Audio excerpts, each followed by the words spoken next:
Alright, welcome back to a brand new video of the Target Individual Program, Target Individual Experience.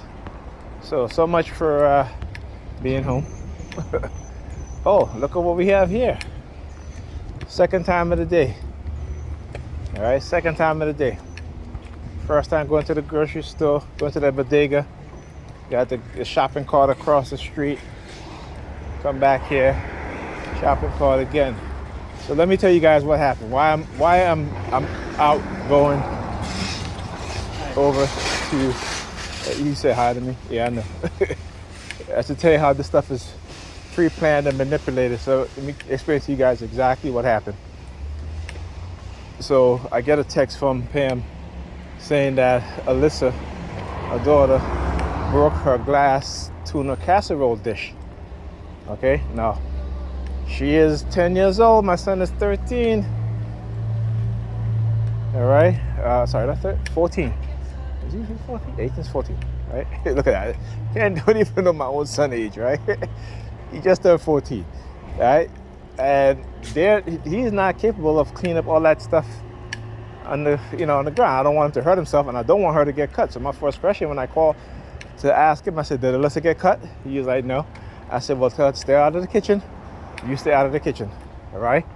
And so how is it that she broke the tuna casserole dish? Okay, why?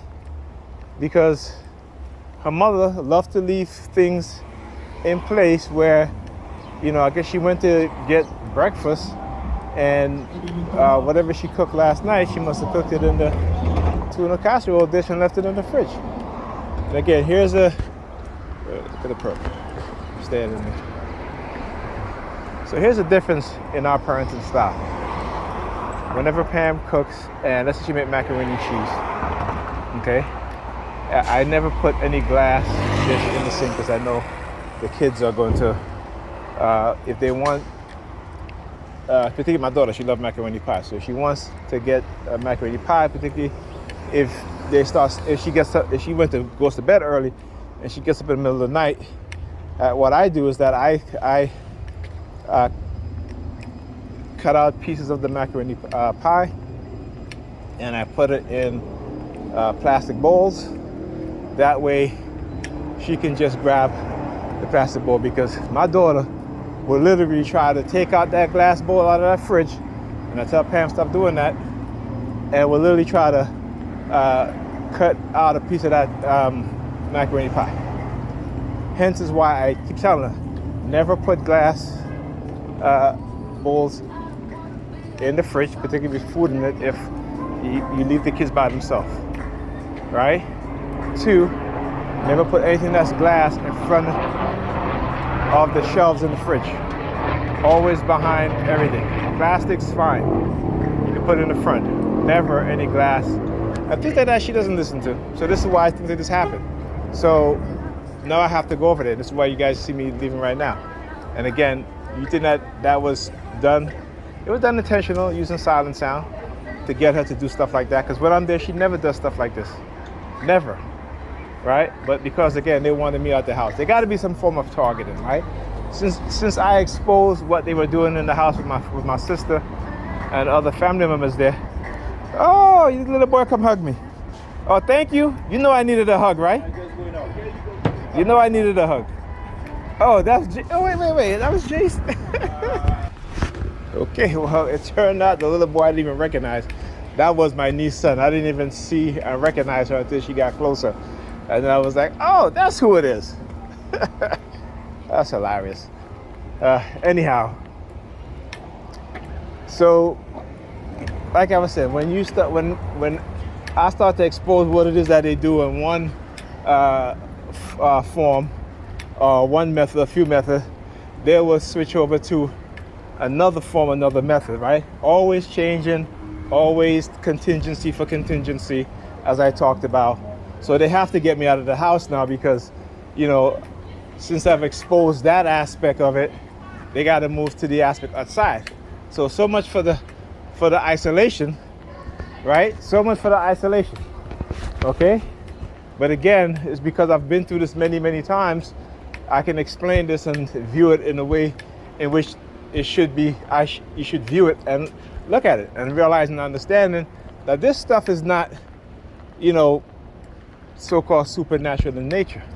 And again, you need to go read up on Robert J. Lipton, the 8 Criteria of Thought Reform, right? Mystical manipulation, all right, Malou. Those things you need to understand. That's the psychological term. And because we, you know, the vast majority of people are not aware of these psychological tactics, you know, even though cult members participate in this form of psychological harassment, psychological warfare, they don't fully understand the methods and the terminology, right? And also the damage that this causes, okay? And that's where the deception comes in. When people are led to believe lies, they will continue to engage in behavior that is not positive and conducive to their well-being and to the well-being of others, particularly if they've been weaponized against an individual, right? So the weaponization of those within the community against an individual or individuals is nothing new, right? We're the one that think that is new because this is on a whole nother level that we have not been aware of. But because we've become conscious and aware of these things now, you know, our minds have to adjust to the reality. Whereas the majority of these people, you know, they're still in the matrix. Yeah, this is why the previous video I uploaded talk about the matrix. This is, you know, you talk about what it is, you know, and again, the matrix was written by a black woman. So how did, you know, I mean, you know, a white person couldn't write that shit, to be honest with you. Not in a manner in which she wrote it anyway, because her experience as not only a woman, but as a black woman, living on the system of white supremacy, the deceptive nature, the lies, you know, all these things can only be viewed through the eyes of a black person, in particular, you know, being that she wrote that, just as the Terminator, AI. Now, that's not to say it isn't, you know, I'm talking about Adolf Huxley, okay, who, white person in the 50s and 60s was talking about this stuff, but not in the sense in which, you know, in which in terms of the Matrix and the Terminator in those terms, but he was talking about technology back then being used to control people and to manipulate people, right? Also, what's his name? The guy who wrote Behold the Pale White Horse and 1984. George Orwell. Okay, they talk about autocratic societies and psychopaths of the elites, their mindset in controlling society. All right, so then it comes into the transhumanist agenda. The transhumanist agenda is one in which, you know, the mindless are manipulated and conditioned to be whoever it is that they want it to be. And many people don't even understand it. Because they don't read, particularly as black people, we don't read shit. You talk about transhumanist agenda, don't know what the hell you're talking about.